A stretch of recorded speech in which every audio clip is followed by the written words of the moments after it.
Welcome back to the NALCS Countdown. We're about 10 minutes away from Champion Selective Game 1, and with the teams in North America constantly trading blows, it's feasible to make an argument that any team could walk away as the Summer Split champion. So I'm going to make each analyst do just that in our newest segment, Wheel of Misfortune. The way this works is we spin the wheel. One of the analysts will then be charged with telling me how that team ends up becoming the Summer Split champion. Jat's going to go first, so let's spin that wheel and see who he's got to argue for. There you go, you spin it. Which way do you go? Oh, yeah, okay. nicely done. Nicely done. Touchscreen technology. Yeah, absolutely real. Yeah, that's the hardest part. Here Golden we Guardians. Go. Oh. Golden Guardians is who you've got to Yeah. argue for. How do they win the Summer Split? Well, you can see they've been on such an uptick already. I think specifically the variety of champions that they play is their biggest asset. Not many of these teams have been able to adapt that quickly. We're going to have a lot of changes coming up still, but the lane dominant style they've been able to play bottom lane, the fact that Mithy actually has been able to achieve lane priority on a lot of people makes that a replicatable strategy for them. Then you have that guy like Lorlo up there who plays more solo queue than most pros, specifically focuses on getting better for the stage in solo queue. He's not playing solo queue to climb, he's playing solo queue to get better. I really like that about him. So I think also you have a jungler in contracts who already has Worlds experience. Yep. They can actually turn the corner, get that home game in the spring finals, summer finals, and then maybe take it home. I mean, they're looking good. What a run it would be if that team, based on their spring split finish to now, was able to come away as the Summer Split champions. Mark, you're up next. Go ahead, spin the wheel, my friend. Let's see right, here we go. Argue for. No. Come on, man. What? You How spun did it that the wrong happen? way, too. I'm gonna pull it down. That's And how then you don't back know it what up. you're doing. doing. You don't throw it up. All right, CLG. CLG. Hit me with the logic. They have the best early game in the league by far. Their 100% first blood rates are amazing. They consistently find advantages. Stixay and Biofrost have been fantastic all year long, basically, after the change to focus more with Biofrost being a shot caller for the team. They're switching back probably to more marksman. It feels like that's the direction the patches are heading. That's great for them because they've been on a tear. He's been figuring things out well. He has that bit of what you're talking about with the Golden Guardians, having the ability to try new things and have experimentation. They're not set in their ways all the time. And Darshan has been beasting up on the top side without very many resources. And of course, Coach Zix, brightest mind in NA. You talk about the amount of experience still on that roster and still from, NA finals. There is quite a bit of it. So it would be no surprise if they made it to that stage. And I do believe they would know how to conduct themselves if they found themselves there. What I like about this game is that there's seven different teams on here that are all within a game. One won't even make the playoffs. Yeah, We're like, what are the wins? One of these teams will not actually make the playoffs. Are there, obviously this is a thought exercise, but what do you think perhaps is CLG's biggest obstacle to overcome on a run to a Summer Split championship? I think you need to find more consistency for them because you're going to be playing multiple best of fives that you're going to need to win. If you're lucky and you get a bye in the first round, that's great for a team like them who can struggle with it, but they have always been a team since their inception, it feels like, that can lose any game. I think consistency is a thing that any team in the North American LCS would be lucky and very happy to find right now. Turning our attention to Game 1, though, Zven talks about how the criticism around TSM's performance is a part of being on the historic org. I mean, I'm pretty sure TSM is the only team in the world that people will say they suck, even though they are one win away from first place, right? That's just a TSM thing, right? But I'm not confident per se, but I'm not like afraid or feeling like we're a bad team. Like, we have good scrims, and I feel like we have the manpower, talent, whatever, to be a good team. And we have good structure as well. Something goes wrong on stage too often, and we need to start playing the same thing in scrims as on stage and just be confident with it and have a better mixture of early game, late game, and having options in the game, in the early game. I mean, it's an interesting sentiment. Again, the kind of the history of the org is what kind of pushes that mentality forward of the fans, with the expectation being so great. And today's first match features two orgs that are former Titans gunning, right? To spark what once made them great. I mean, exactly. They've been in 8 of the 11 banners that we have. They've won the split that many times. They've fought against each other in the finals 6 times. For a long time, the NALCS felt like it was TSM versus C9. They had huge fan bases. They had the best players. They've always gone to Worlds since the LCS has been incepted, both of these orgs. And now they're in that situation where they're 5th place and 10th place. But winning cures all for this. As Zven mentioned, they're a game out of first. C9's in last, But if they win this, they're 1 game behind TSM with 7 games to go. So as many stumbles as they have had, this is still a historic matchup. And with the old rivalry, the winner matters a lot. You already mentioned it. Currently, these teams are sitting at 5th and 10th place, respectively. They're desperate to gain some momentum heading towards playoffs. Right, and it's been kind of a split-long problem for both these teams. TSM has looked as reactive and passive as we've seen in previous years when they had those kind of like ward memes, Bjergsen and 4 wards and those kinds of things. And it's a concern because it's like, where does the aggression start coming from? Zven and Mithy were never known to be super aggressive. Bjergsen is working with Grig, who is not the most experienced jungler, and Hauntzer kind of feels like an island up on the top side. The synergy is not there. You heard Zven saying, like, we know we have the firepower to be a good team, but you're running out of time to find that synergy. Yeah, and then you look at C9, they're running out of even more time. They've started 9 different players, right? They started the split bringing up 3 of their academy members. Their academy team is crushing. Yeah, they're first place. They're first place. But C9 has just not been able to find that synergy on the stage, and they're absolutely out of time for the experimentation, but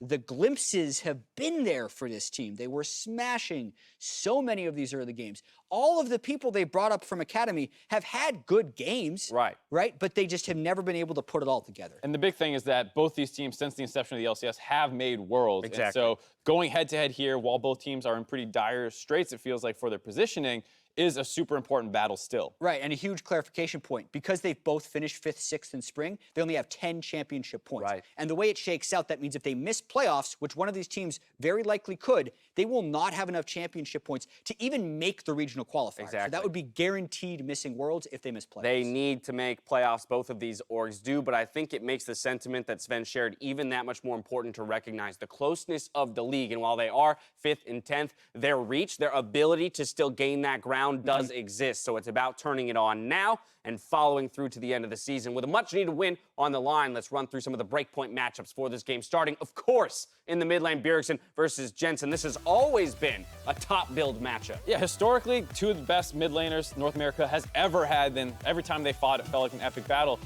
This time around, with just the fact that the teams are not in their typical standings, it does feel like it's not the clash of titans with everyone else, mere mortals below them. You see that they are actually getting contested much more for these stats that they used to dominate. Yeah, Jensen's only played 4 of the 10 games, so take these stats with that in mind. But even looking at Bjergsen, 10th in damage per minute, 7th in KDA, like these are, and also his map pressure hasn't been what it once was.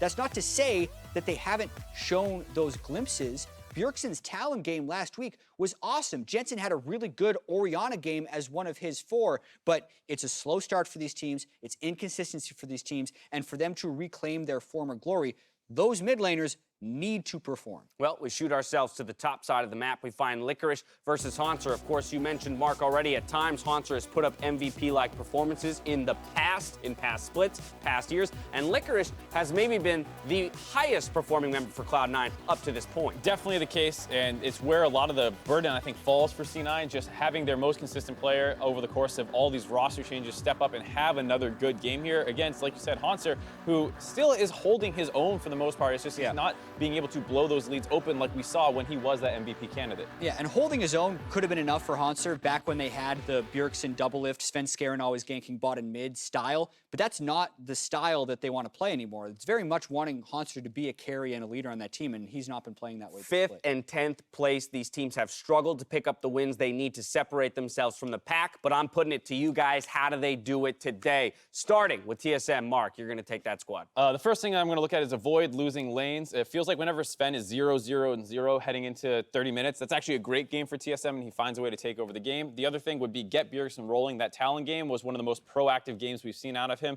and if he can work with Grig to get his own leads, so that he can start roaming around the map by himself, I think that's going to be a huge advantage. Unfortunately, Smite's out. They're going to have to find a different champion to do that with. We're going over to Jat for Cloud9. Yeah, I mean, you know the meme of TSM strategy is do nothing and lose, right? So if they're going to try that one, just pick a better late game as C9, and you got this, right? I don't think TSM is in a spot where they can pick early game and snowball the game. So C9, who's been great early game, should just pick late game champions, execute in the early game, go into mid game with a lead and better scaling, and win from there. Well, regardless of where they are in the standings, it is a historic matchup. Cloud9 versus TSM, the first one of the day. Time to throw it out to the arena for the call. Thank you very much, Dash. Welcome to the battle arena. TSM versus Cloud9 about to take place here. in front of our very eyes. My name is David Freak Charlie. With me, Isaac Azale Cummings Bentley. How you doing? I'm doing great. I'm pretty excited for this one. And, you know, as the guys were talking about on the desk, it's not the spot in the standings that you're expecting these two teams to be with their storied history. But, you know, I think C9, for them, it's so important to kind of prove to their fans that they are improving, that they are getting better, especially now having traded away Smoothie. You know, Zeyzal is their go-to guy. Fans want to see Zeyzal perform. They want to see good stuff out of him to really kind of have confidence in some of the decisions that the C9 staff has been making. And truly, the rise to the top is still within these teams' hands. TSM absolutely in control of their own destiny. Cloud9 in basically all likelihood in the same boat as well. It's probably impossible to win all your games and not make playoffs at this point. So, still room to improve and room to make that postseason work. A blue side Aatrox ban, interesting enough for TSM, of course. This is the first we're seeing of patch 8.14 in North America. Zoe nerfs, Aatrox nerfs, teleport nerfs. Talked about during the NELCS countdown. Also, we saw the EU LCS play in this patch as well as North American Academy. Yeah, we've been seeing some pretty crazy picks coming out across the world. We got to see, you know, Nuke Duck with the Zed mid. We got to see Viper playing Teemo bot. You know, we've been seeing some pretty cool stuff. So I'm very excited to see if anything out of the ordinary does come out. But Zoe as a first pick, blind pick here for Bjergsen. Going to be pretty standard stuff. It does give him the ability to kind of create a lot of plays for himself, though, and to be fairly proactive about that. One of the strongest champions in the game as far as, you know, creating those own picks, you know, finding ways to actually roam down to bot, roam up to top, and really can take over a game. Yeah, absolutely a very strong champion, and none of her bursts really went down in the patch changes. Kindred going to be locked in right now in the jungle for Blaber. He is 1-0 on the champion. Did lose with Sejuani last week, but of course still in the lineup here. I want to point out this is the same lineup Cloud9 did run in the previous week. They liked the 1-1 result. It's better than most of the results have been, so they kept with it right now. And Sneaky, by the way, has won only on mages, so I actually want to see if they play double mage yet again here and look at kind of that data to see if they want to keep playing that style as Braum is locked in. Yeah, it will be interesting. And I mean, despite that stat for the LCS, obviously Sneaky was playing a ton of marksman in the Academy. Yeah, I want to say Challenger, but Academy. And obviously is very proficient on those champions. So certainly could be looking for that style of play. You know, had heard a lot of talk from some of the pro players about the fact that they thought marksman would be moving even more back into the meta with the TP nerfs because they felt that the mages were kind of more dependent on that TP. We'll see if that does kind of come through or if we're just going to see more of the same style of play. Sure. And Zven's going to be locking in what's almost definitely his second Xayah game of the split. He himself's only played one Swain and one Heimerdinger game. Otherwise, all marksman himself. Nothing too surprised. Actually will delay the Xayah pick. Interestingly, moves over to Sejuani. So another tank jungle here for Grig, as he's been the main starter for the entire split here for TSM. Is Cloud9 very quickly lock in this Lulu. Yeah, so Lulu to answer the Zoe in the mid lane. It's going to be fairly interesting to have that matchup. Jensen obviously did get counterpick there, and they are going to be red side, so they have the ability to actually save their last pick for Licorice here as well. That is certainly one of the advantages on the red side, though most people are talking about blue side as having a pretty heavy advantage because of a lot of the must bans that there are on red. Either way, will be a good matchup there for Jensen, and you know, does kind of lead me to believe that you're going to get another marksman, another kind of high consistent DPS source from the bot lane, perhaps. Sure. Lulu is very strong alongside those marksmen, buffing them up, supporting them. And with Braum there also, very easy to proc that Braum passive with double marksman to have a lot of team fight presence and strength. Definitely agree. Cloud9 so far pretty well-rounded lineup. Not a crap ton of magic damage. Lulu only does so much, but at least some sort of breadth to the lineup right there. TSM, of course, still waiting for the marksman pick, but with Xayah not banned here, TSM can grab that Xayah without much issue unless Cloud9 rush pick it, which I guess could be a possibility. Wait to see what comes out of this one as he's played some Xayah already. One final ban for TSM, then we get into the last phase of picks. Yeah, it could be that C9 taking the Xayah. They could also go for something like Lucian Braum, which is a very strong bot lane duo. Grab a little bit more magic damage perhaps up in the top lane, even with something like, you know, magic damage dealing tank. Like a Gragas is fairly popular these days. Yeah. But there's also things along the lines of Xayah if they want, you know, a marksman who is going to be able to build more into the AP style of build. So definitely a lot of options here on the table for Cloud9.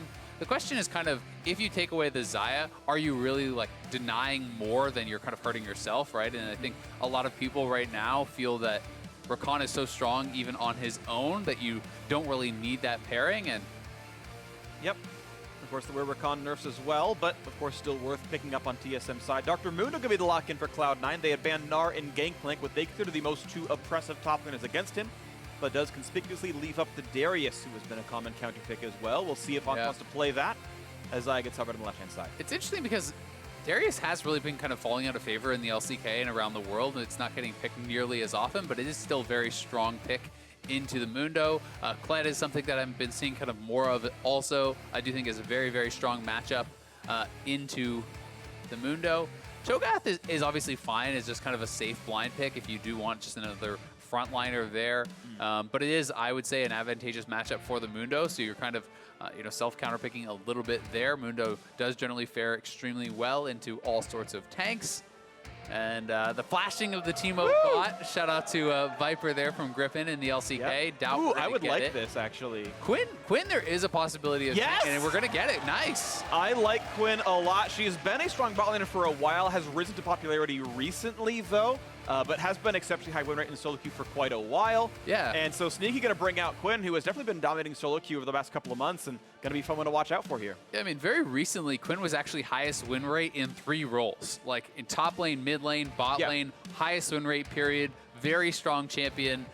Can be played very, very well in that bot lane, and also has a lot of kind of roaming potential. It can be trickier, I think, to team fight straight up on this champion, especially when you are kind of on the lower side range against a Sejuani, a Cho'Gath, and a Rakan who can engage and kind of catch you. But you can dominate lane, you can roam around and create picks, and it's going to be very interesting to see how Sneaky performs on this. I believe it is the first time we've seen it in the NALCS in this split. Oh yeah, easily. And looking at competitive stats kind of up to date so far, it was played in the LPL twice, but as a top laner. So this actually might be the first sort of bot lane Quinn pick of at least top 5 regions. We had some games of it over in CBLOL, one game over in OPL, so a couple of other regions have played bot lane Quinn, but as far as the big 5, this may very well be the first for bot lane. It's going to be exciting to watch for either way. Sneaky has always been a player who has been willing to play a lot of new things, plays a lot of solo queue, streams almost every night, was one of the first Jhin players, one of the first Xayah players, and now going to be on this Quinn bringing it out in North America. Yeah, and I have been seeing it in Challenger, and all jokes aside, I mean, Tyler 1 is very high in solo queue, and this is one of his most popular picks, right? Yeah. He is, I think, the highest rated marksman player on the ladder right now, and it's a popular pick for him. So a lot of players are seeing it in Challenger, picking it up, starting to play it more. Certainly can be a very powerful pick, and super excited to see how he is going to perform. He's elected to go Electrocute here, and we have Spellbook on the Braum. So pretty cool stuff. Yeah, so Spellbook, of course, got changed a couple patches ago, got buffed. I know it's one that you've given some thought and some discussion to, where basically the cooldown gets a lot lower, quicker, and your sort of mandatory cycle of summoners is a bit shorter as well. And so, yeah, it's going to be the default summoner of Cleanse for Zeyzal. Lets him get away from things like Sejuani, get away from Zoe, while also having combat summoners at his beck and call to make aggressive plays. Yeah, I mean, you can kind of, with the Cleanse, obviously be the one who always wants to step forward and absorb that initial crowd control, and then you can cleanse out of that, kind of get back. It will be interesting to see how well he utilizes it. I basically feel like Spellbook can be kind of subbed in for any tanky champion who would go Guardian instead, or Aftershock, or these sorts of things. It can fit very well on, Tom Kench, on Braum, on even some of the top lane champions. But if you're not being proactive with it, if you're not actually pretty frequently cycling through those summoners, then I think the value does go down pretty heavily. Yeah, absolutely the case. So it is going to require some level of aggression here. Of course, Quinn, definitely an aggressive champion.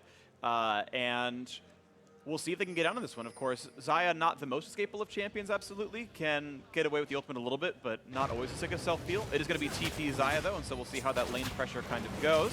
Right now, it's going to be that red leash on the bottom side, as we have a red leash on the top side as well, as Licorice will be a little bit late to lane. Yeah, it's going to be interesting to see how these summoners match up. Obviously, Sneaky is taking barrier, a little bit more kind of combat focus there on the Quinn, and there had been a lot of talk about how much teleport we were going to see. There is no teleport on either of the mid laners here. There's one teleport on the marksman, so nothing too crazy. Obviously, partially that is due to the champions in the game and the setups there. Maybe Jensen would take TP against a more kind of passive matchup, but going up against Zoe and Sejuani, not having that cleanse would be pretty dangerous. All right, well, watch out for all this then. Right now, the bot lane being shoved back and forth. Level 2 looks like it's going to be first for the C9 squad. You can see TSM walking back as a result. They know the next minion is level 2. And watch out for Vault plus Braum Q. That could be a force flash right away. Good dodge there. minions coming forward as Blaber is going to get... He's going to get his mark. Yeah. 5 more attack speed on the Q. Yep, always going to feel really good. And the important part, is we do like to talk about so often, is that 75 range that you get at 4 bounties. So getting that stacked up pretty quickly is so important. You know, team fighting in the mid game on a 500 range marksman can be very difficult, especially with all this engage that we kind of talked about, some of the things that Sneaky's going to be having to deal with. Obviously, Blaber will as well, so it's always going to feel good to get off to an early start there. Definitely the case right now. Gold 100 in the lead of Cloud9 as the early shove for the Cho'Gath comes around. We're going to get a quick steal on this top side Krugs as well, so it's going to feel pretty nice as Licorice is farming under his turret and generally holding up okay in the matchup. So, as you mentioned, you thought it was a bit Mundo favored, and we'll watch as time goes on. And we'll watch team fight pressure as well, of course. Hauntzer actually has hard crowd control. Licorice, of course, going to be invincible and maybe has the yield into 1v1 later on, but we'll keep track of everything else. Lulu early pressure in the mid lane, watching this one out, is Jensen and Bjergsen, 2 players we have really called attention to as no longer being those MVP candidates they used to be in splits of gold. I want to see them kind of step back up. Bjergsen definitely on a high-profile champion such as Zoe. Jensen on the Lulu. We have seen those champions make big plays, but not that typical hard carry champion you're looking at. Yeah, definitely the case. I mean, while they have still been performing fairly well, for so long in the NALCS, when people talk about mid lane, it's Bjergsen and it's Jensen. And those are the 2 guys that everyone points to. Those are the 2 guys that everyone thinks are the 2 best. And, you know, really looks like they had been dominating for so long.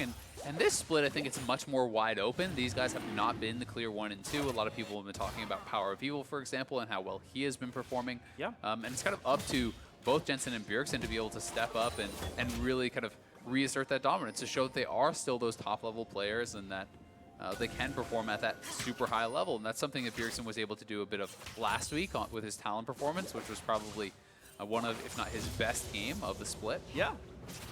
And of course, more of that is what the fans want to see. So we'll see if it comes through. Quick trinket ward. Blaber goes, Grig is here. Can't steal this very cleanly. And you're going to get one little small chicken for 10 gold as Grig's going to try to set up on this. And gets the smite plus the auto attack. So nothing big stolen away on Blaber's side, but he tried. Yeah, but the one thing that's actually pretty big about that is he just forced out Grig's smite with the scuttle spawning on this side of the map. So that should give him priority with his bot lane pushing. Mid lane pushing should be a very, very easy scuttle, and Grig isn't even going to bother actually trying to contest for that. So nice little trade there for Blaber, and the pressure does end up resulting in something. It does result in something. It might have been stacked as well, so let's do pretty good on this side. Wait for going back and forth on the bottom side. Right now, not seeing a farm lead or really that much of a pressure lead either for Sneaky and Zeyzal. This could be the first step. Nice, gets away from the sidestep, and now almost has a stun. This could be really big damage on the support. Mithy's gonna have to jump backwards, does stay alive. No Summoner's Burn just yet. A lot of pain coming through. That late root does hurt Zeyzal, but they stay alive. Yeah, still a 1 trade there by Sneaky. Really nice sidestep, actually, and Blaber just straight up going for this very early dragon. Getting this Ocean Dragon pre-6 minutes going to feel so nice for that laning phase for them. Really will give them an advantage, and they're trying to set up the pre-6 dive onto Mundo here. This is a level 6 Hauntzer. This is going to be hard for Licorice. And he would get 6 on this way, but has no way of getting those minions quickly enough. A lot of damage coming through. There's a stun on the knockup as well. Aftershock has timed out, but it's going to be a trade on a Hauntzer. Kill still great all the same. It'll be time to TP back in 10 seconds. Yeah, getting that kill back was very big, though, for Licorice. He's not going to lose nearly as much. The cannon is actually tanking so many shots that he will lose that minion, maybe a couple more, but he's going to pick up most of this experience. So still a nice proactive play there from TSM, but Licorice definitely not losing that much. And we'll be pretty happy about how he actually performed this. This is well set up from TSM, trying to get that dive down into Licorice pre-6.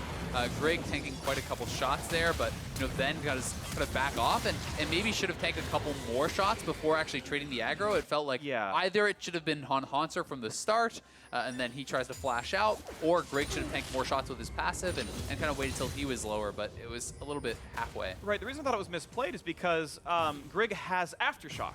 And he dropped aggro, then queued in and triggered Aftershock after Hauntzer already grabbed it. So he actually wasted all the bonus armor MR he had. If like I said, you just like throw all your buttons in, take your Aftershock, take 2 more turret shots with that buff on, then trade it away. And Hauntzer probably doesn't die if you do that. And especially with the passive also, right? The initial actually shots, right, they're he going to took be the first reduced one by of the the passive. armor, and then you have Aftershock stacked with that. So definitely agreed it could have been played better. Either way, it was pretty nicely done there from Licorice, and as a result, he's not going to be too behind whatsoever. And talking about that matchup a little bit, it is kind of Cho'Gath that gets the push early on, but especially when you're looking at the champions out on the map, as Blaber was spotted on that ward, so Hauntzer should be aware of this. You know, it's something where Mundo builds so easily into MR. Anytime I'm playing Mundo and there's 3 magic damage dealers on the top side of the map, it feels like a very easy game generally, because Sejuani, Zoe, Cho'Gath, those are the 3 that are most likely to interact with you. They all deal magic damage. You build very easily into Merc Treads, very easily into Spirit Visage, and then you're generally not under a lot of threat. So that's probably the only time they're actually going to get to kill him in this laning phase. And you know, from here on out, it just kind of gets easier for Mundo, where he can start taking more aggressive trades onto his opponent. And it's not that he'll absolutely dominate the Cho'Gath, but he should have priority, you know, as you get further into the game in that 1v1. Yeah, and Licorice's power spike in terms of starting tower dice. He's got stopwatch ultimate, so you get low, press R, press whatever your hotkey is for that button, and you get like 700 health back by the time they can hit you again with the turret shooting the whole time. So yeah, it could be very difficult for Licorice to ever die again. Ocean Drake, of course, nice for the team still. TSM up about 400 gold, which is kind of their reward for the extra 100 gold first blood plus the assist on top. Yeah. Otherwise, a really equal game. A 2 camp lead for the jungle, a 2 CS difference in the bot lane, a 5 CS difference right now in mid as Zoe's going to clean this one up. It really is a pretty tight race so far as TSM hopes to hold on to their playoff spot, and CNN hopes to pick up about 5 spots in the standings. And now it's time for top lane pressure. No as flash Cleaver, the flash jump forward. There is no escape for Hauntzer. He's going to go for the silence, going to look for a knock eventually, but does not have a way out. Blaber grabs himself the kill. C9 2-1. Nicely done. They actually forced that flash out on the initial dive. Now Blaber with the flash can fully commit to that. The slow's landing there from Licorice, and they chase him down, they burn him down, and he did save his TP after that initial dive. So again, he's not going to lose too much.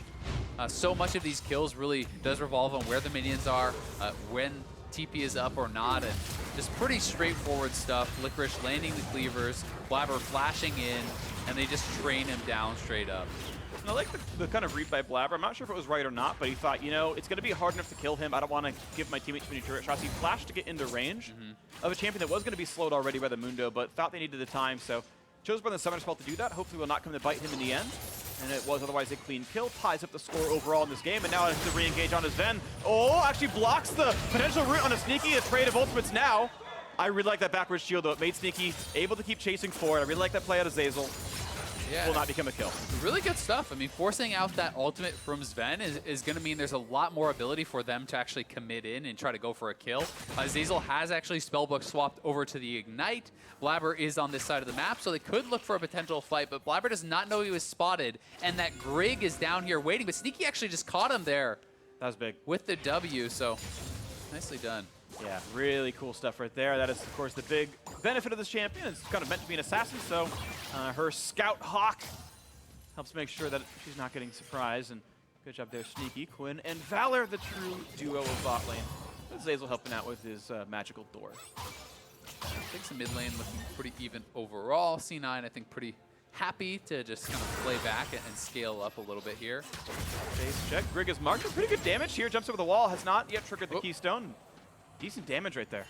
Yeah, Blaber failing the hop over the wall. Tried to go over an area that's a little bit too fat for Kindred to get over. Not strong enough legs, sadly. That's too bad. But either way, I don't think that would have been a kill. At most, you're maybe forcing a flash, but probably unlikely. At best, you're more likely just going to get an ult defensively out from Grig or something like that.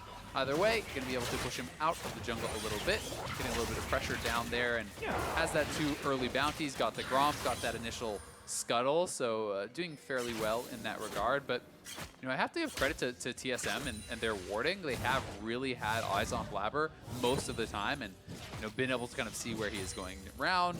You know, partly due to the deep ward on bottom side from Mithy. They had spotted him in the top side river a couple times as well, thanks to both Grig and Hauntzer. So TSM being pretty diligent about their warding, and the fact that Kindred can be very, very deadly if spotted. Time for the repeat. There is flash now for Hauntzer. Can he get around the cleavers? Everything else. A nice knockup is going to keep Blaber outside that fight the entire time, but Licorice still pushing forward. Now Grig is here. That has to come right back out. No stun's going to come out, though. Did not want to stun him out of the turret when he was there. Didn't want to risk the ultimate, so walk back, and the health comes back up for Mundo. Yeah, that was a really nice knockup, actually, from Hauntzer. Denying Blaber instead of Licorice, who was on him, because Blaber really was going to be that big damage threat that would be able to burst him down. With Grig coming in, that was going to be more than enough to actually ward off Licorice himself. So pretty calmly played there, no flash forced. onto Hauntzer, and Licorice down his ultimate, so Yeah. will be a little bit vulnerable. Again, because he went Merc Treads, because he is building into MR and all their threat is magic damage, even without the ultimate, it's going to be a tough task to actually burn him down. So I don't think we're going to see TSM doing too much aggressively on the top side anymore. It's just much more about Grig being there to actually ward off any potential ganks. Yeah, and he was there making sure that he wasn't getting killed by Blaber. Of course, that wasn't true. Blaber had run over, grabbed Wolves, now onto Gromp, going to be able to keep that farm going. And kind of as expected, Kindred, much more farm than Sejuani in the jungle matchup so far, has the individual kill. That feels pretty good. But again, just a tied game. And I remember going back to the LCS countdown, chat talking about Cloud9 should pick for late game. And I don't typically view Quinn as an insane late game carry. That said, have not interacted with bot lane Quinn much at all as a player, so... And I will say that Kindred, Mundo, Lulu do have fantastic late game, right? So that can be some opportunities for them to kind of scale up and really potentially make a bigger difference in the team fights. But yeah, as far as the straight up marksman matchup, I would definitely agree that you're going to tend to favor Xayah there. And play, not quite the stun, but now in comes the charm, the knock of the follow through. They're going to get the bubble, and he's going to quickly put up Lamb to fight. Here comes the re-engage, sneaking the backside. Zven ults up, gets right back out of this one. Blaber's still alive. Looks at the re-engage. Mithy is very, very low, and the chase down comes through. Sneaky picks up the kill. The overdive on Kindred does not pay off, and Sneaky going to fly away. Yeah, Sneaky going to chase down Grig here as well. They should be able to get this kill also. Yeah, there is 0 ways out for the Sejuani, revealed in the brush. They get the kill over, and a 2-0 start for Sneaky on the Quinn. And they get the bounty there on the Kindred. Also, really nice response, and that is one of the strengths of the Quinn. Despite the fact that she may not be as strong in those straight-up team fights, able to get there so quick with the ultimate, flying over, responding first, and despite the fact that Licorice had his TP canceled there by Hauntzer, another mark goes over to Blaber. That's 4 marks now. Getting the kill with the bounty onto Grig, as well as picking up the dragon here afterwards. So really nice stuff for Cloud9, and that is a lot that just went their way. Yeah, power spikes activated. The question now comes to, can C9 hold on to this level of lead? Double Ocean still pretty early. Lots of extra kills in gold. We watch this fight again. And this looks a little bit disjointed. So when that ult misses, Grig turns around, Bjergsen turns around, but Mithy is actually going forward. So a little bit disjointed on the initial engage. And then Zeyzal and Sneaky able to come over here. Blaber being protected by Jensen with that wild growth, with the shields, the fact that the rest of the DPS is being zoned out, they cannot actually finish off that kill on Kindred. So yeah, really nice zoning play from the C9 bottom lane, but TSM are able to strike back. They get that first turret on the bottom side thanks to a lot of the pressure that Mithy and Zven had been having. Yeah, that's really good. Some of that is, of course, the power of bringing a teleport in the lane. Zven was first to finishing a major item with the Storm Razor. He had that well before Sneaky did. And yeah, that pressure actually pans out quite nice for that side. So brings the gold back to equal, 25.3 apiece. TSM can feel pretty good about turning that one around. So the 3-kill difference, of course, equalized by that turret kill. So you look back to the top lane, and it's going to be an exciting one, guys. They both have 2,000 health. Neither's going to die. Very unlikely, at least. I mean, if you play super aggressively on the Mundo, you can eventually actually run this guy down. But in competitive play, you have to play respectfully enough to the junglers that it's very unlikely that it will ever happen. Yeah. Going to be interested to see what Sneaky does here as far as the builds. I've been seeing mostly Shiv as actually a second item after a Storm Razor for this Quinn. But, you know, traditionally more people do go for kind of rapid fire. That's what I'm expecting to come out of Zven here on the Xayah. So we'll be interested to see if they go for that or if he goes into something else. You had used to see like a lot of lethality in the past from top lane Quinns and this sort of thing, but generally speaking, it's more of a standard crit build. Storm Razor into a Shiv and then IE third. That sort of stuff can be pretty powerful on the Quinn. Yeah, absolutely. Not a champion getting a ton of play in solo queue right now, looking over at a bunch of sites, but yeah, you are seeing mostly crit builds. A couple are going lethality, but that's the rarity here. So Storm Razor into more attack speed makes you think it's going for the crit build. So still a very, very close game, and it starts to pan out a bit more, and it's going to be fun watching what Quinn can do, because we have seen Quinn, we saw the drop down earlier in the game, has been a relatively popular top laner in the past before, mostly when she was very overtuned, and it was, you know, this big split pusher that was a lane bully, but tended to fall off because the other player was like playing Poppy and out-tanked you. Yeah. And of course, again, the comps are quite different. There are other carries on the team. There's 2 other tanks on the team, so the context is different here. But I'm curious sort of what kind of map movements get played, because one thing we've seen with all the new innovation in bot lane, people playing mages, people playing things like Heimerdinger, is can you play a style other than, well, I'm the one who takes the farm and then wins the team fights? Quinn is a roamer. You have double your movement speed while out of combat, running around trying to find someone to attack. Sneaky has not been a roamer for much of his professional career. So it does require sort of different inputs into your sort of brain, what things you look for, what your outputs are going to be for the team, and I want to see if he can excel in a new play style.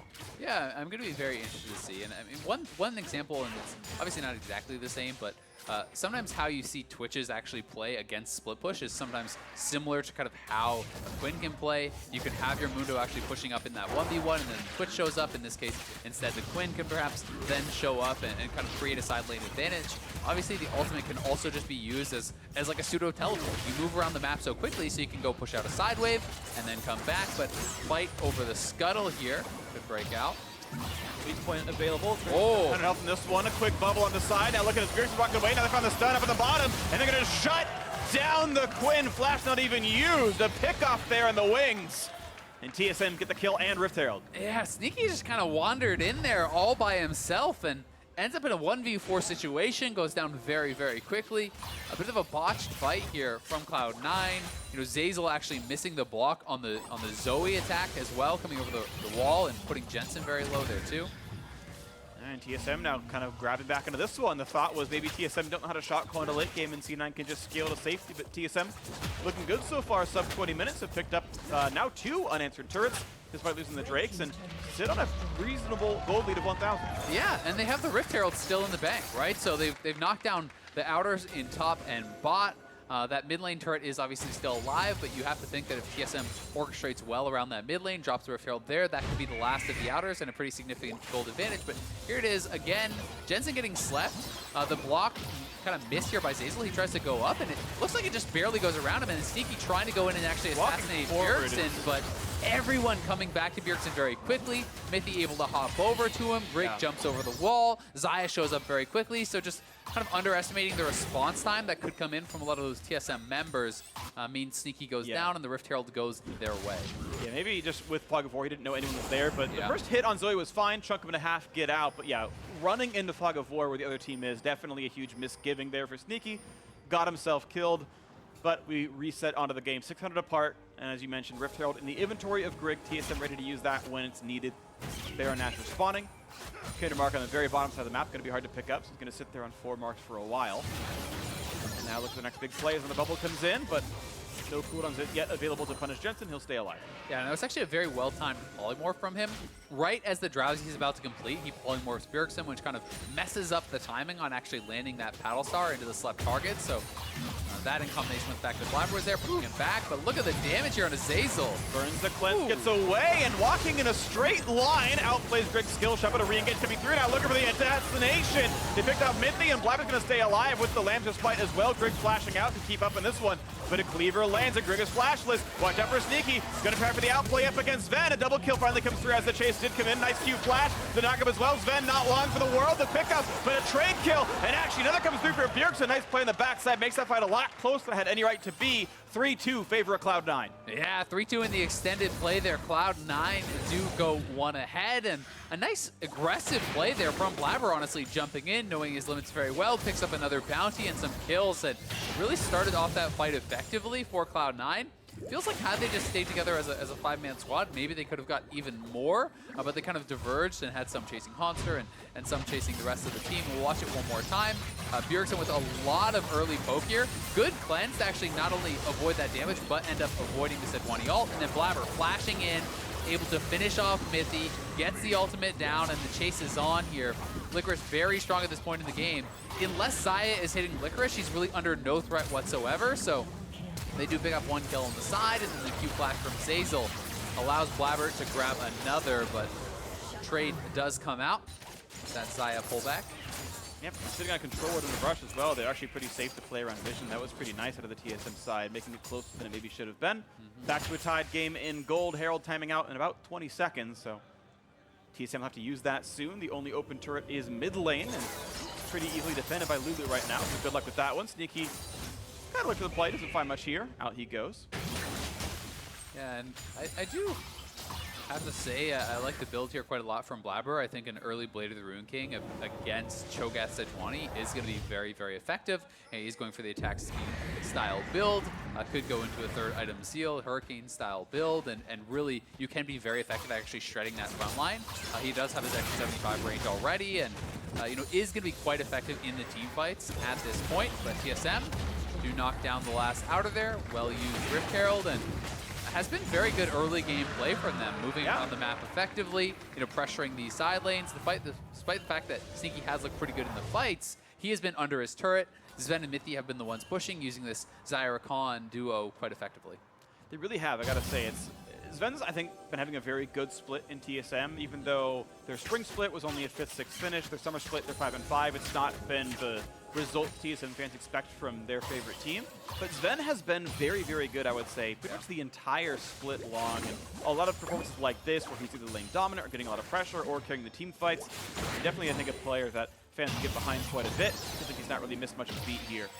TSM in a pretty solid spot, a couple hundred gold ahead. And the meme for the team, again, is do nothing then lose, but they're doing plenty of stuff and staying ahead.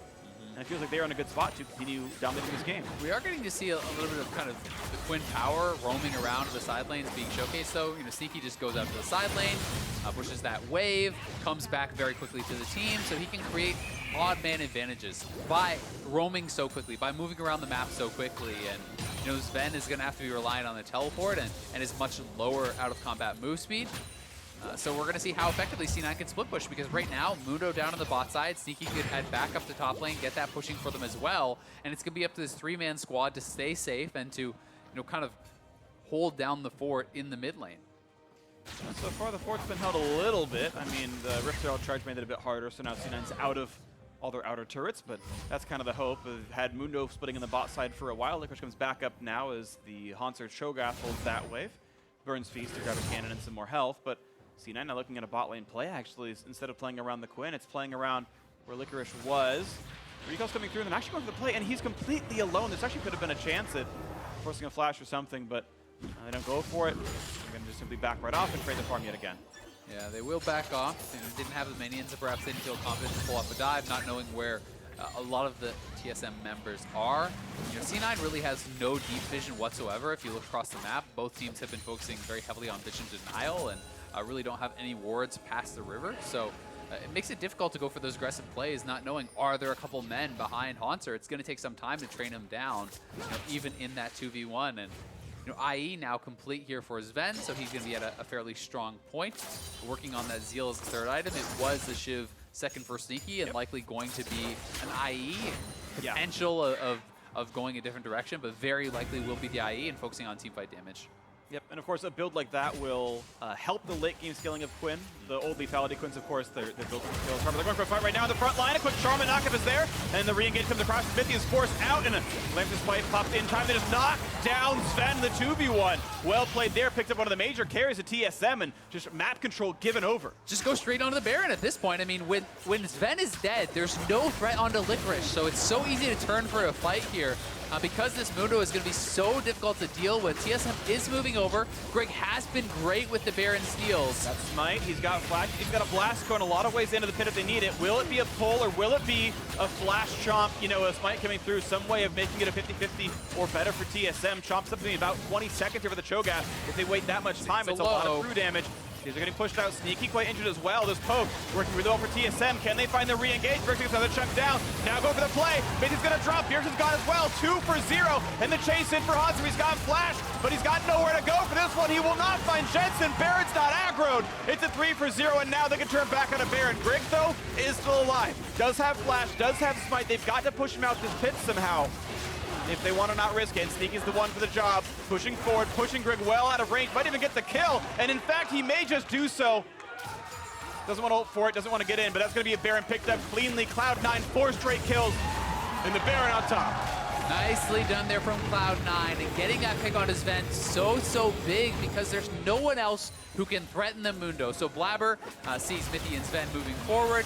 Great block here from Zeyzal, shutting out a lot of the damage coming across, and then Zven does not get his ultimate off there, not able to actually back off and get out of the fight. And then you can see how easy this turn is. Licorice was tanking up the Baron for so long. He sees them get close enough, despite the fact that Bjergsen did a good job poking out both Zeyzal and Sneaky, getting them fairly low. The turn is so hard to actually contest for TSM because there's just no threat onto Licorice. He can run straight through you. He has the Lulu to actually back him up there, and once he's in the middle of that team, there's no way this guy is going to die. There's no significant source of damage to actually knock him down, and then Hauntzer trying to flash in, finish off Jensen or Sneaky, gets locked up, can't get any kills. The reset comes through, and now it's time to push down mid lane. Cloud9 have a wrecking ball of the composition now. Bjergsen, he's got to watch out for this one. Kindred's on the chase. Almost gets the kill. Lamplified by some time. The knockup in for Braum. This could be catastrophic, though. TSM can fire back, and they found Zeyzal 1 for 0 so far. Overdive for Cloud9. Yeah, but Sneaky pushing on the bottom side of the map. Huge minion wave here, so they are going to get a turret on the bottom side. They're still staying around in the mid lane. They will knock down that turret as well.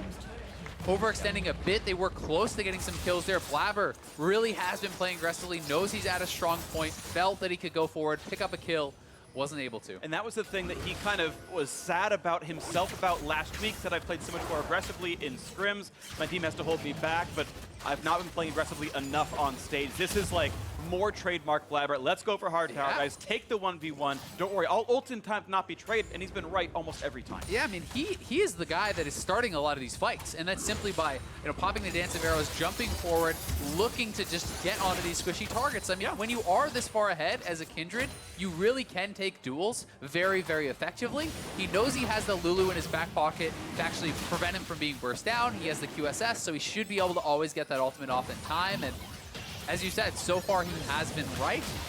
This one obviously did not work out, but still. Yeah. What's crazy is like, just take the like statement in isolation. Yes, I'm going to engage on a marksman by diving forward into Rakan, Sejuani, Cho'Gath. Yeah, it's cool, do it. But it's working, right? Like that's, yeah. It's so easy to be like, Blaber lost his game by engaging on Kindred, but Blaber's winning the game by engaging on Kindred, and he's playing it correctly. Because the fact of the matter is, as long as he is doing that jump forward onto Bjergsen or Zven, one of the squishier targets, they cannot really stand and fight, because he is backed up by the Lulu, he is shielded up and really empowered by that Braum blocking a lot of the damage coming through as well, so it makes him deceptively tanky when you have these kind of two supports really protecting you, and can be very tough to deal with. I mean, you see that Lulu shield, there's so much AP actually onto Jensen. It's already a 400-500 shield that is on a very low cooldown, not to mention stand behind me and all the additional stats and blocking power that Braum has. Well, some important items have come through on TSM's side, though. Infinity Edge done now for both the bot lane marksmen of Zven and Sneaky. The Executioner's calling on the Xayah as well, plus the rely on the kind of Bjergsen, so the chance of knocking down that Mundo gets a little bit better. Top lane now being pushed out, this turret down to about 1/3 HP. Will TSM pull the trigger? Right now just damage blocked out by Zeyzal, no issue so far. That turret now 25%. Blaber is honestly just playing like a beast. He's sieging so aggressively here. He is the one getting all the damage down on those turrets as well, depending on Zeyzal and Jensen, who are standing back behind him to keep him safe, depending on Licorice to be blocking up a lot of those skill shots. And he has additional range over that Quinn right now, so it makes sense that he should be the one doing this. He's one bounty away from getting another range boost and actually getting up to that 600 range mark. As he's sitting on 6 bounties, 7 will be the next trigger. Yeah, 4+3 each afterwards. Quick mass. Yep, I know we both know the character very well. I think I'm mastery 6 and you're, 18. It's my most played. You've like champion. 900,000 mastery points or something. No, not nearly that much. Okay, fine, but a lot either way. Zeyzal, a Kindred main, if anything else. Phil main, I mean, realistically. Either way, TSM still clearing up their jungle, and they are not catastrophically behind. It is certainly a substantial lead. This would, I'm almost certain, qualify as a major lead or deficit. But a 5,000 gold difference, far from insurmountable, just a little bit unlikely. TSM, though, still late game team. And Cloud9, of course, famously terrible in late game so far this split. They've tried to find a roster that works, that can close out games. I think this iteration has not thrown very many leads, so might be a better look. We'll see if they can make this one happen. Yeah, and it's going to come down to a lot on how these fights are executed, because while Blaber is playing this kind of risky style and jumping forward, and it is working, if there's one fight where he hops forward and then gets flash feasted, bursted instantly by the Zoe, dies without anything happening, then everything can fall apart very quickly, right? So they are kind of walking this knife's edge, and so far doing a great job at it. We'll have to see if TSM can kind of capitalize and punish him for some of that aggressive play. Yeah. And when Bjergsen gets to his death cap as he's getting very close, that one shot can become much more of a reality. The QSS doesn't always give you a time to react if you just die from full. Yeah, something to definitely watch out for, but maybe gets away from Mithy's R flash W if he's able to QSS flash in time. That's going to be the quick test for him. Licorice a bit aggressive, and that sort of a 1v2 is going to be found out. Gets some damage onto him, but the Paddles are not going to miss, so now able to re-engage. Even with Mundo right in front of him, all 5 down there with Cho'Gath going for a bit. Not going to get that. Red cleaned up by Sneaky. No issues for C9. Yeah, again, if Zven is not hitting Licorice, he will never die. Unless he opts into a fight where he just decides to stay there forever and die, right? Like, it takes such a ridiculously long time to kill him off with this composition. You know, Zoe is not built to kill someone like Mundo. Sejuani and Cho'Gath take so long to burn him down as well, so it's completely dependent upon Zven, and Zven cannot really be sent out to a side lane to answer Licorice either, so he really gets the ability to kind of play with impunity. He walks wherever he wants, he pressures wherever he wants, as long as he knows where Zven is, because if you get locked up and that marksman damage is coming through, that can be enough with the Mortal Reminder to really punch through and take that Mundo down quickly. So Cloud9 just reset and bought 10 control wards. It's a lot. Yep, they just fill the inventories in. Only Sneaky is above vision, which, you know, such is life, I guess, life of a bot lane. W. Yeah. That's That definitely kills wards. That definitely reveals. It doesn't. But there's going to be a fight around this side of the map right now. Blaber walking forward, wants damage onto Grig, has to respect the Xayah root, but only 2 feathers out is going to be okay. This time stun, burns QSS, gets right back out. Mundo, by the way, with Sneaky, pushing the behind side Hauntzer down to only 2,000 health, which for a Cho, not that big anymore. Could be a re-engage for Licorice. There's going to be a bubble onto him. He will be drowsy. The back to bird form, and Sneaky's going to walk out. He casts fly, out they go. And C9 just goes straight to Baron again. They have vision around that. TSM is going to have to face check in. Mundo pretty far away from his team, though. And he still has ult, though. Licorice actually never had to burn that during the first fight, so he's still fully healthy. Baron. He has 10,000 health to burn through, as Baron has even less than him. They're going for the damage up right now. Mithy on the wings, 1,200 health. He's going to pick that with the smite, and now it could be a re-engage with Baron buff on, but a missed Braum ultimate. Glacial Fissure does not land. They're just going to go forward. Big Paddle Star hits. They got to watch out for Zeyzal. Pops Locket. Now Hauntzer at half HP, being chased down. This could be very, very big. Can they burn him? Has to flash away. And a sleepy Braum will put up the shield and walk backwards, stays alive. Now a re-engage comes through. Looking still at the fight.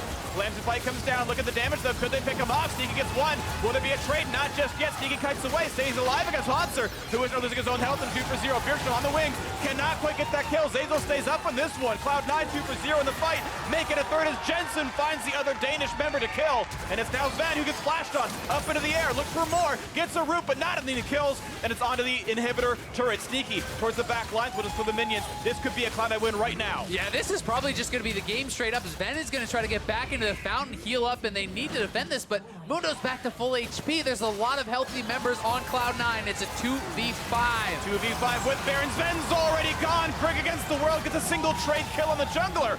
Only the second death of the game. This is certainly going to be curtains right now. The Nexus, the target. Cloud9 get their 4th win, taking down TSM.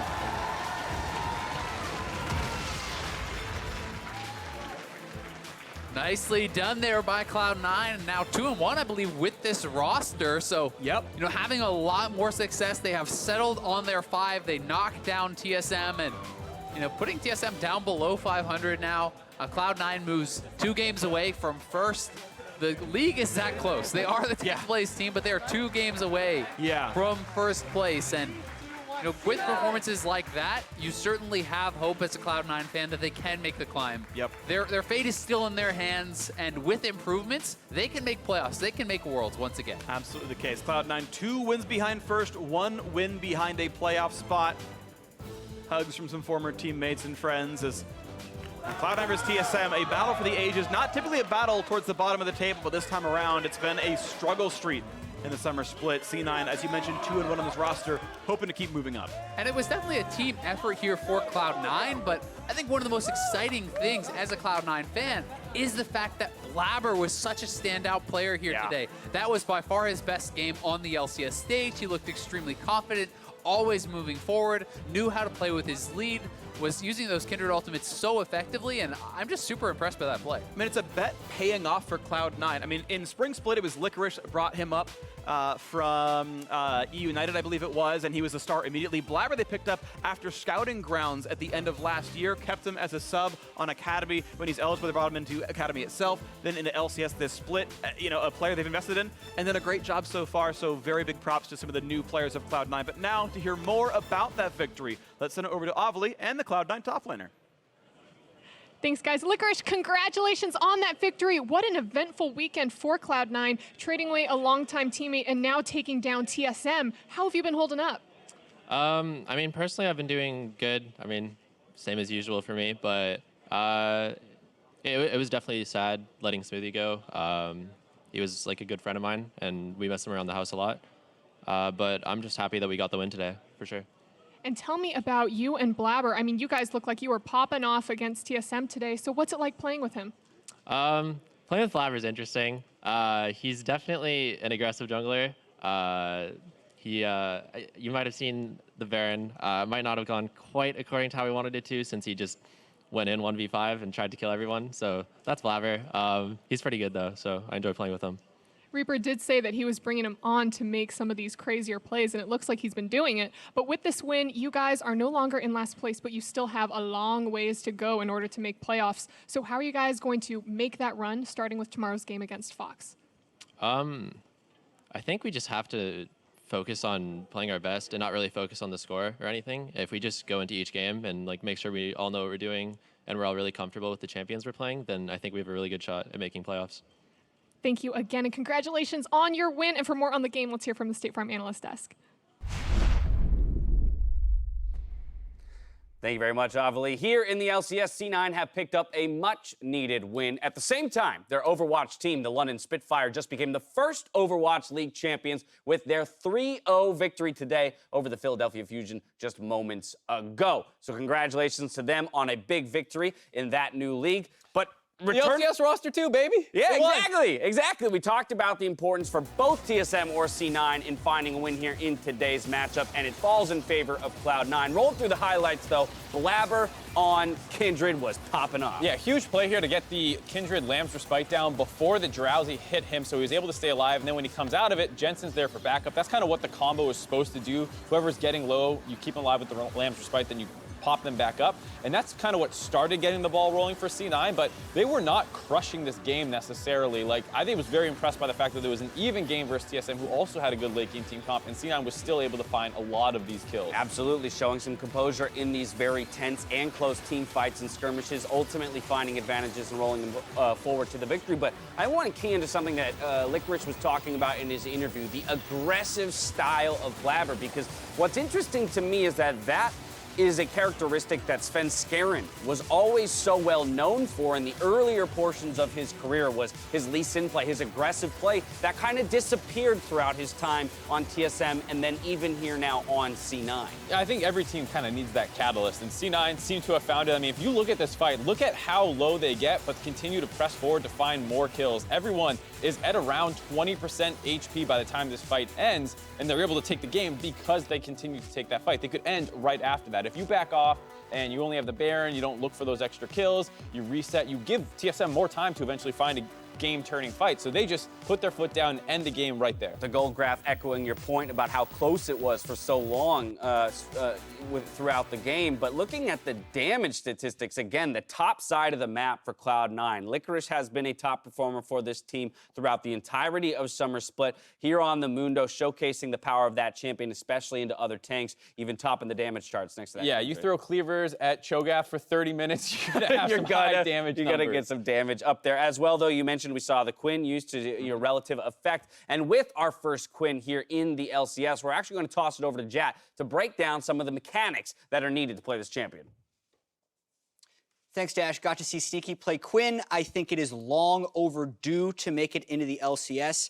And one of the things to understand when watching and judging a Quinn's success is how well Quinn can proc Harrier. Harrier is Quinn's passive, for those of you who haven't played the champion. Periodically, it'll mark a nearby enemy as vulnerable, then the next hit deals a bunch more damage. So you can see if you walk towards this target dummy, that's the mark. When you do it, you kind of get a big crit. Additionally, when you land a spell like the Quinn Q, it moves the Harrier to it automatically. So therefore, Sneaky did this a lot in the game. Your full combo is to be in your ultimate, end your ultimate, that gives a Harrier proc, E them, that gives a Harrier proc, Q them, that gives a Harrier proc, and then actually, because the normal Harrier cooldown hasn't happened in about 5 seconds, you'll get a 4th Harrier in the whole combo, and just do a bunch of damage, because once you max it, you actually get 80% attack speed for 2 seconds afterwards. So you're constantly getting this attack speed steroid as well as getting extra damaged hits. So it's pretty simple. Sneaky does this all the time. You just have to right click towards the champion, get a Harrier, E, get a Harrier, Q, get a Harrier, and then another one comes up and you get a 4th one, all the while doing a bunch of damage. So that's one of the reasons Quinn is really strong right now. They've cleaned up the way you can proc Harrier. It's much less buggy. It happens all the time. And Sneaky did a bunch in that game for a lot of success. Back to you, Dash. Thank you very much, Jat. Just a couple mechanics about how to use her spells and her passive effectively, but I think another thing that we can talk about, Mark, when it comes to this champion is her mobility, her ability to get back to lane. We saw no teleport taken for him while Sven took it on the other side. Yeah, and one of the most important plays, which obviously going to make the replay real, was there was a time where it looked like C9 was about to go aggressive. Kindred was making her way down there. You used the vision from the W, and they barely spotted on TSM side that they had seen Grig, and they call that play off. And that's a tool that is often overlooked in her kit, but like was one of the biggest reasons you don't take a bad fight. And using her vision tools well, like that kind of Ashe hawk shot, can really change how you play out a laning phase. Very well played here in the inaugural usage of Quinn for this summer split. If you have any more champions you'd like us to break down, tweet at LO Esports, and we'll be on the lookout throughout the split for things we can break down for you. We're stepping away, but as we go, here's a glimpse at the journey of one of League's oldest champions as Rise combats the Call of Power.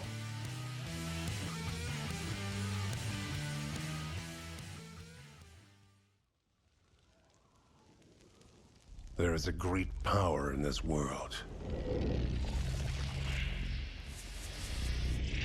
Ancient and forgotten.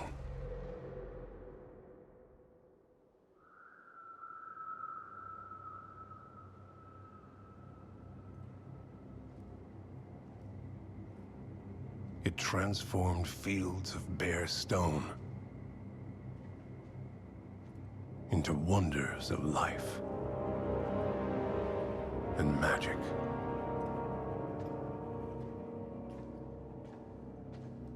It carved mountains, drained oceans, and burned skies.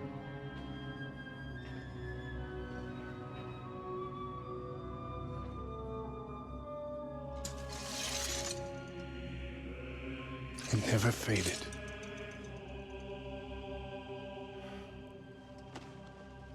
It only grew stronger.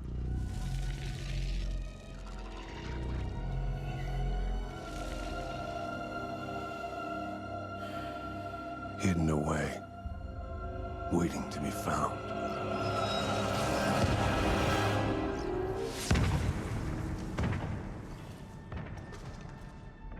The stronger it grows, the louder it calls.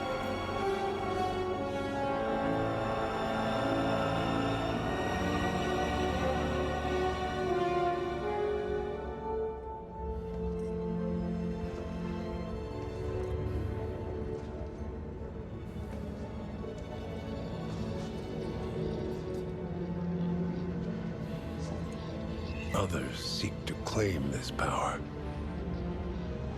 for strength, balance, control.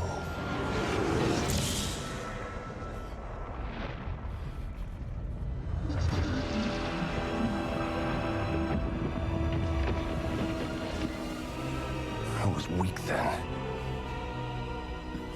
naive.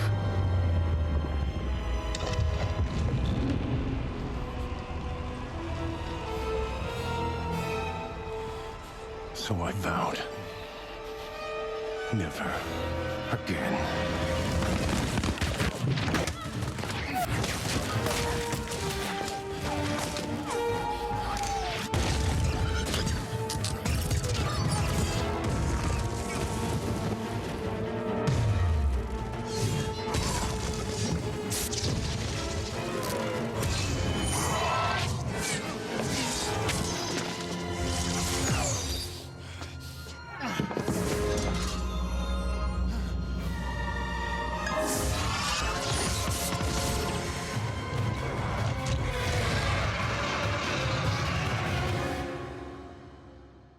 Few can resist the call of power.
Many say I hold too much power.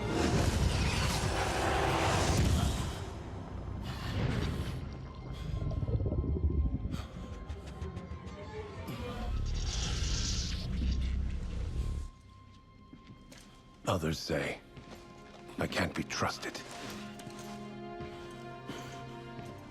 Maybe they're right. But the only power I truly have is the strength to let it go.